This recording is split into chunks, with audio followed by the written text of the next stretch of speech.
یہ ہر انسان کے مفاد میں ہے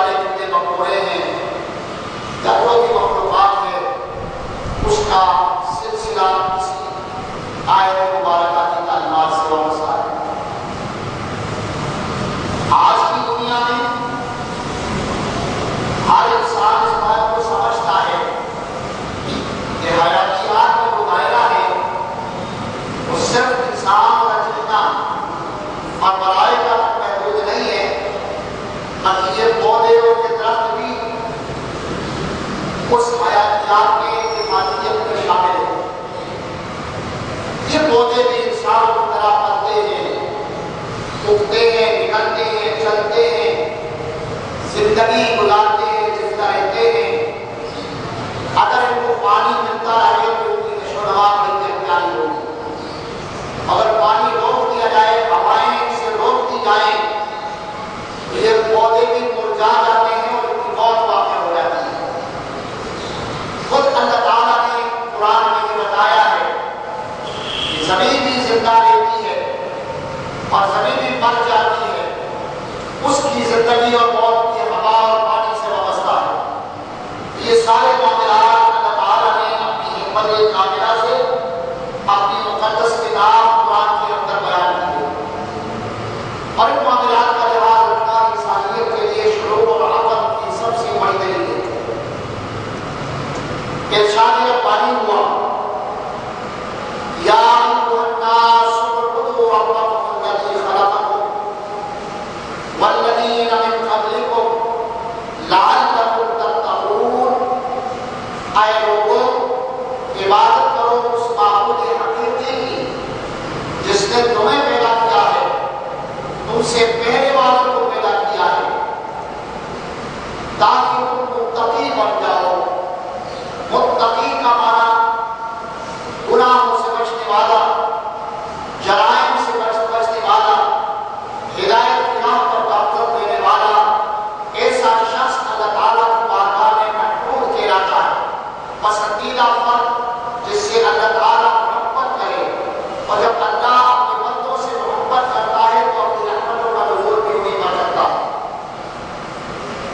ارشاد ربانی ہوا، تاکہ تم متقی ہو جاؤ، اور تقویٰ ملے تو اللہ کی رحمت جوش میں آتی ہے۔ جب اللہ کی رحمت جوش میں آتی ہے تو انسانیت کے علاوہ جتنی اشیاء زندگی میں اسباب و علم کے محتاج ہیں، ان کے لیے بھی حیاتیات کا دامن وسیع ہو جاتا ہے۔ اب دیکھنا یہ ہے کہ اللہ کا حکم یہ ہے کہ اس ذات کی عبادت کرو جس نے تمہیں پیدا کیا ہے، اور اس ذات کی عبادت کرو جس نے تم سے پہلے والوں کو پیدا کیا ہے۔ پتہ چلا کہ انسانیت کا وجود حضرت آدم سے ہے، اور حضرت آدم مٹی سے ہے، اور مٹی سے حضرت آدم کا وجود اور تمہارا وجود آدم اور حوا کے ساتھ وابستہ ہے۔ تو پتہ چلا کہ آدم اور حوا علیہ السلام کی زندگیاں ان اسباب کے ساتھ وابستہ ہیں، ان علم کے ساتھ وابستہ ہیں۔ اگر یہ چیزیں ہوں تو انسان کی زندگی ہے، اور اگر یہ چیزیں مفقود ہو جائیں تو انسان کی زندگی بھی ختم ہو جاتی ہے۔ قرآن عظیم میں اللہ تعالیٰ نے کافی مقامات پر مختلف گہرائی میں ارشاد فرمایا۔ ایک جگہ ارشاد فرمایا، افحسبتم انما خلقناکم عبثا وانکم الینا لا ترجعون۔ کیا تم یہ گمان کرتے ہو کہ تمہیں اللہ تعالیٰ فرماتے کہ میں نے بیکار بنایا ہے، اور کیا تم میری طرف لوٹ کر نہیں آؤ گے؟ یہ تو انداز ہدایت ہے کہ بتا دیا جائے کہ تمہارا وجود اس زمین پر تو ہے، لیکن اس وجود کے بعد جب عدم آئے گا تو تمہیں اللہ تعالیٰ کی طرف لوٹ کر جانا ہے۔ اب اللہ کی طرف لوٹ کر جانا کب ہے؟ جب موت واقع ہو جاتی ہے، روح مومن کی اعلیٰ علمین کی طرف چلی جاتی ہے، اور گناہگاروں کی روحیں تحت الثری سجین کی طرف چلی جاتی ہیں۔ اس وقت اللہ تعالیٰ مومنین کو بھی اپنی طرف رجوع کرتا ہے، اور جو مشرک ہے اس کو بھی اپنی طرف مبسوط کراتا ہے۔ تو ہدایت یافتہ تو اللہ کی رحمتوں سے بہرور ہوتے ہیں، اور جو جرائم پیشہ ہیں وہ اللہ رب العزت کے مقرر کردہ عذاب میں عقاب میں دیتے ہیں۔ تو اب اگر شعور ہے تو اپنے خالق لم یزل کی اس بات پر یقین رکھا ہے، وَأَنَّهُ إِلَيْنَا لَا تُرْجَعُونَ۔ فَتَعَالَى اللَّهُ الْمَلِكُ الْحَقُّ۔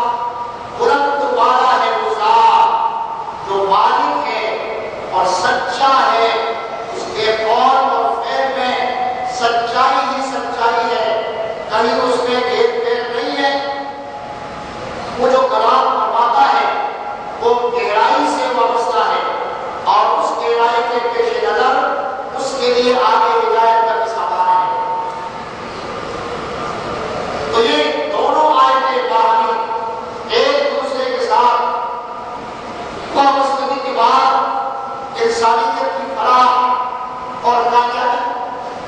ضمانت مہیا کر رہی ہے۔